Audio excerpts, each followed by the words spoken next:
Bonjour chers amis culturels, bienvenue sur votre chaîne de prédilection Congo Culture Télévision et bien entendu l'émission Découverte.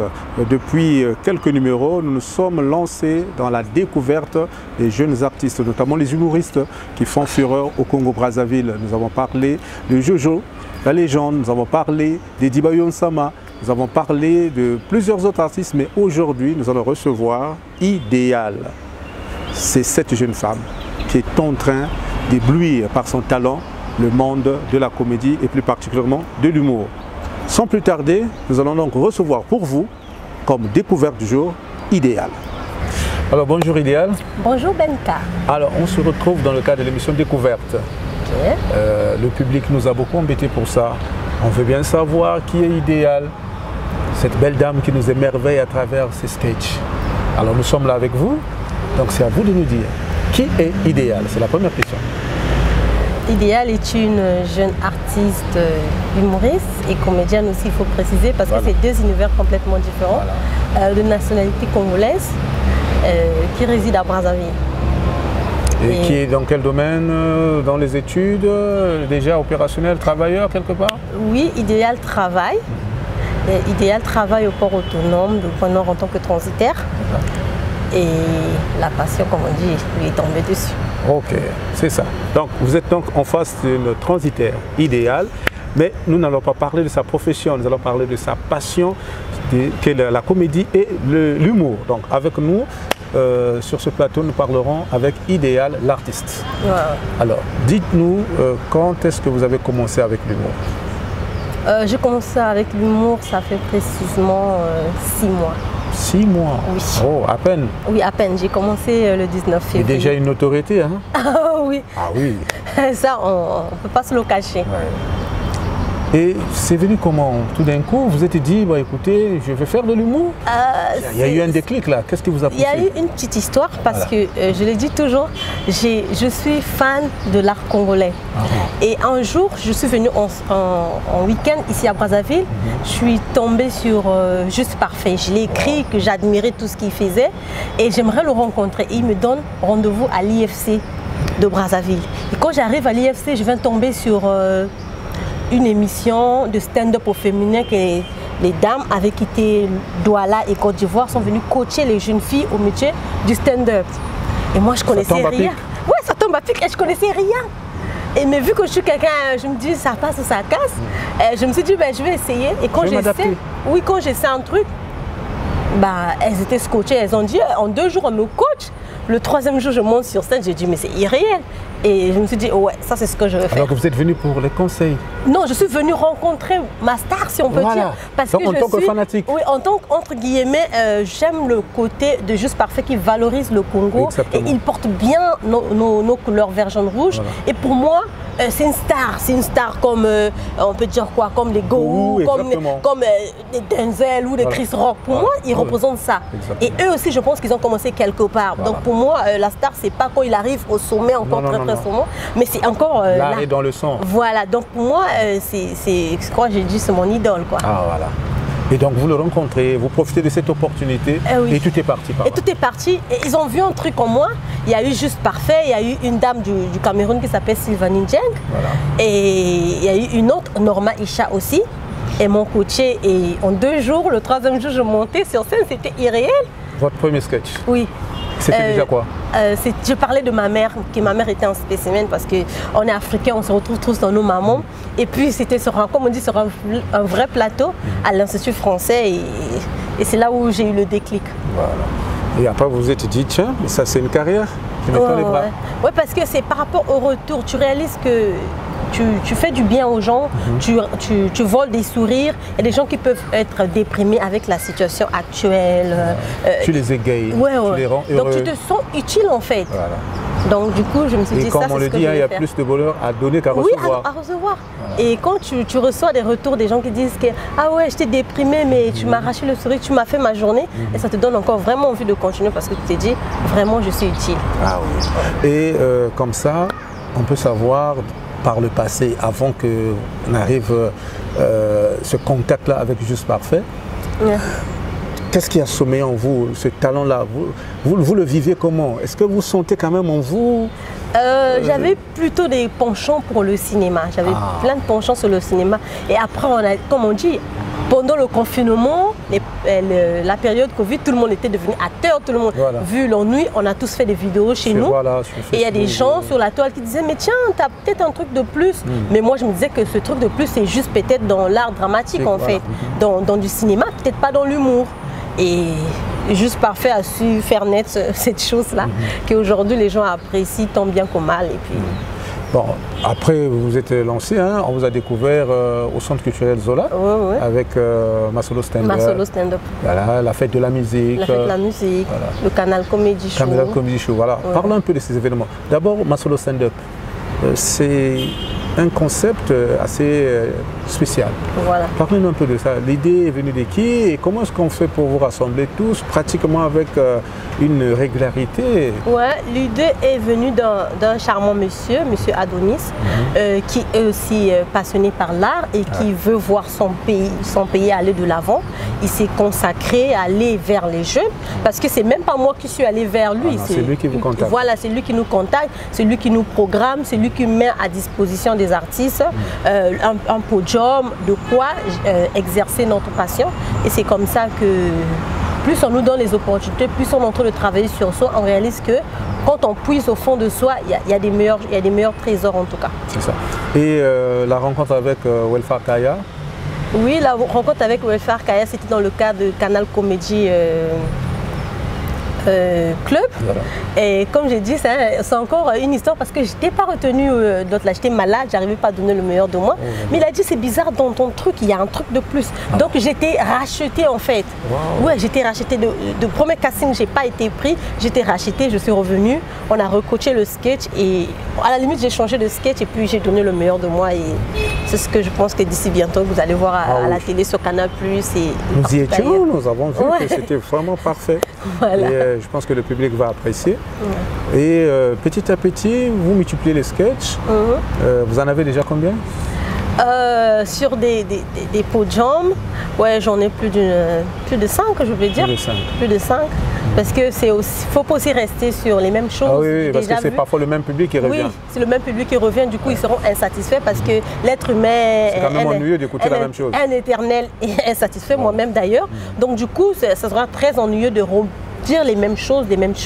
Donc du coup, on essaie de puiser au fond de soi. Et bon, moi, pour l'instant, mes sketchs, je les écris toutes seules.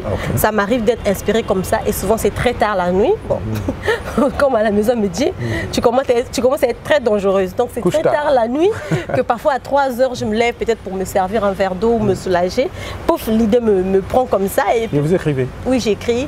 Et c'est comme ça que je suis en train d'évoluer dans la chose. Et le regard des parents? Parce qu'à la base, on a un logisticien, un transitaire qui bascule d'un coup dans la comédie. Comme on dit ici au Congo, les anecdotes, le transit c'est l'argent. Voilà. Donc les parents, ils savent que tu as un travail, tu as quand même pas une situation assez l'autre là, mais tu as quand même le minimum garanti que tout le monde recherche et que tu zappes tout ça là.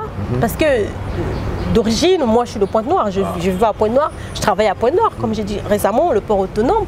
Donc j'avais tout à Pointe-Noire, j'avais ma petite vie bien casée là-bas. Et c'est pour un séjour ici à Brazzaville que tout bascule. Et je décide même d'aménager contre vents et marées. Du coup, avec les parents... que maintenant vous êtes à cheval? Oui, oui. Mais mieux, je suis plus basée ici à Brazzaville parce que du côté événementiel et artistique, il y a plus d'opportunités ici à Brazzaville qu'à Pointe-Noire. Comment vous conciliez ça avec le boulot? Avec le boulot, j'ai pris une mise en disponibilité. Parce qu'on ne peut pas s'accorder avec tous ces programmes. Non, ça ne rentrait pas. L'art prend beaucoup de temps. Et puis, il y a un truc que je signifie toujours, l'humour est difficile. L'humour n'est pas comme on dit le cinéma, comme on fait, il y a action coupée, on reprend la scène pendant... Non. Le public, tu t'adaptes en fonction du public qui est en face de toi. Vous voyez, il y a des fois, tu as préparé un sketch, tu arrives, le public n'est pas compatible à ce sketch que tu as préparé. Tu dois improviser à l'instant T et ça doit être naturel. Et c'est très difficile. Mais vous vous en sortez quand même. Ah oui, tant bien que mal. On essaie de sortir. Quelles sont les difficultés du théâtre, de la comédie, de l'humour au Congo? plus précisément? Oui, les difficultés sont vraiment énormes parce que, comme je peux me le permettre, on ne prend pas les artistes au sérieux. Certains pensent que les artistes, c'est des creves la faim, ou ceux qui ont raté l'école. Comme je signifie toujours aux gens, moi j'ai un master en logistique. Donc, c'est pas forcément que j'ai raté ma vie. Non. Et tous ceux qui... un choix. Oui, c'est ça. Et tous ceux qui me reconnaissent savent que j'ai toujours été meilleure de ma promo partout où je suis passée. Mais l'art m'est tombé dessus comme ça. Ou c'était dans mes entrailles depuis un moment, mais il fallait que ça sorte. Donc, j'attire quand même l'attention des autorités et du gouvernement. Les artistes, c'est pas forcément des voyous qui ont raté leur vie. Peu importe l'art, ça peut être dans l'humour, le cinéma, la musique, même le côté vestimentaire, même ceux qui nous font des vêtements aujourd'hui. Ils utilisent leur cerveau, tout ça là. On doit prendre ça au sérieux parce que ça demande quand même une partie de son cerveau, là, une réflexion, une intelligence donnée. Et vous pensez que les artistes sont abandonnés? Oui, je pense que, comme on dit, c'est une phrase que j'ai l'habitude d'utiliser. J'ai dit, les artistes au Congo sont comme les seins d'une femme qui a beaucoup travaillé. Oh là là. Voilà, ça a besoin de beaucoup de soutien. Ah ouais, très amorti. Donc du coup, on a vraiment beaucoup de soutien. Comme je dis, apportez-nous vos soutiens multicolores de toutes les façons parce que c'est très important. Aujourd'hui, si les autres pays, je cite la Côte d'Ivoire, c'est allé au niveau parce qu'il y a eu l'accompagnement du gouvernement et aussi du public. Parce que le public, on a besoin aussi du soutien, pas seulement venez au spectacle. On a besoin, comme j'appelle ça, une propagande. On a besoin que vous vous abonnez à nos pages, que vous commentez, qu'il y ait des fan clubs, que vous commentez ce qu'on fait, que vous partagez des vidéos que nous on C'est comme ça que les autres sont sortis. C'est comme ça que les autres se sont sortis. Et aujourd'hui, il y a un truc qui s'est passé dernièrement, j'en parle. Il y a eu le Montreux, c'est un festival d'humour. Et dans tous les pays francophones, le Congo était le seul pays avec 3 humoristes sélectionnés. Donc le quota. Oui, on a dépassé en quota parce qu'ils avaient l'embarras du choix, ils étaient dépassés, le niveau il était trop là.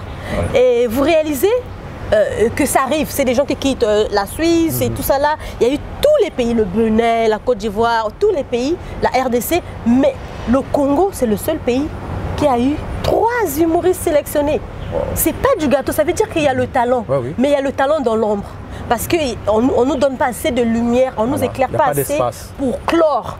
Et pour que ce talent soit vu aux yeux du public congolais aussi, et aussi au public international. Parce que pour qu'on arrive au public international, il y a aussi le Congolais, il y a aussi la consommation locale. Et malheureusement, le Congolais, comme on dit, malheureusement aime consommer. C'est un public fade. Oui, c'est un public très fade qui aime consommer des choses d'ailleurs, malheureusement. Et aujourd'hui, on a l'impression que votre passion commence à prendre la place dans votre vie. Qu'est-ce que vous envisagez finalement dans le futur?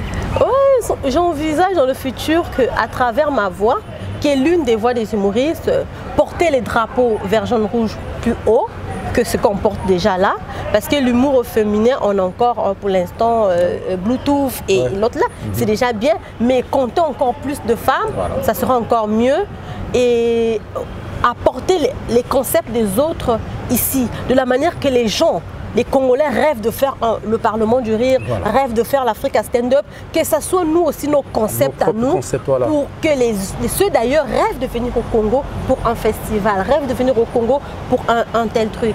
Et c'est ça le challenge que j'ai. Mais c'est un message aussi que nous lançons à l'endroit des géants de l'humour qui sont déjà peut-être pas bien assis, mais qui ont déjà quand même de l'aura, qui ont de l'audience. Je pense à Fortuné Bateza, je pense à Welfare Kaya, je pense à Juste Parfait qui représente dignement le pays. S'il est possible de ramener au pays des concepts semblables mais avec une authenticité, je pense que ce seront les autres qui vont se déplacer pour venir ici. Et ça sera des prix qui vont valoriser le Congo. Bien sûr. Voilà.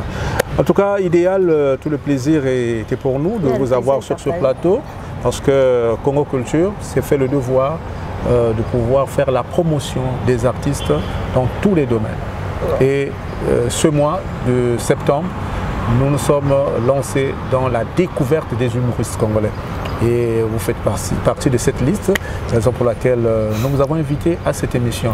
Alors pour terminer, un mot pour la chaîne Congo Culture et tous nos téléspectateurs qui vont nous suivre. Un mot pour la fin, déjà merci beaucoup pour l'attention que vous nous accordez. Merci beaucoup de soutenir, comme on a dit, Congo Culture, c'est le Congo qui gagne.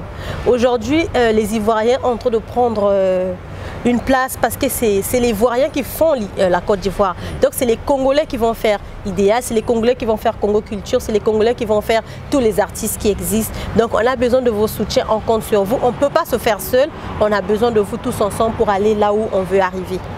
Merci beaucoup. Maintenant, Elva.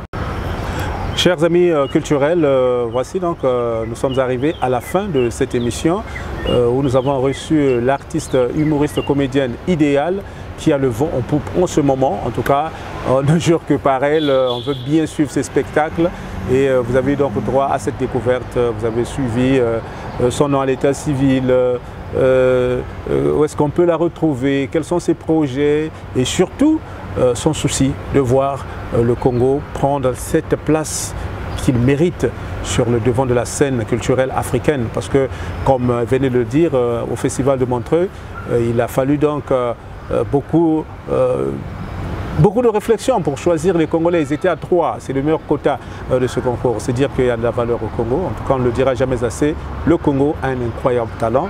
Et je m'en vais donc vous dire au revoir. On se retrouve la semaine prochaine encore avec une autre découverte. Merci. Je suis Idéal, artiste humoriste. Je vous invite tous à me suivre sur la page Congo Culture et la chaîne YouTube Congo Culture TV. Voilà.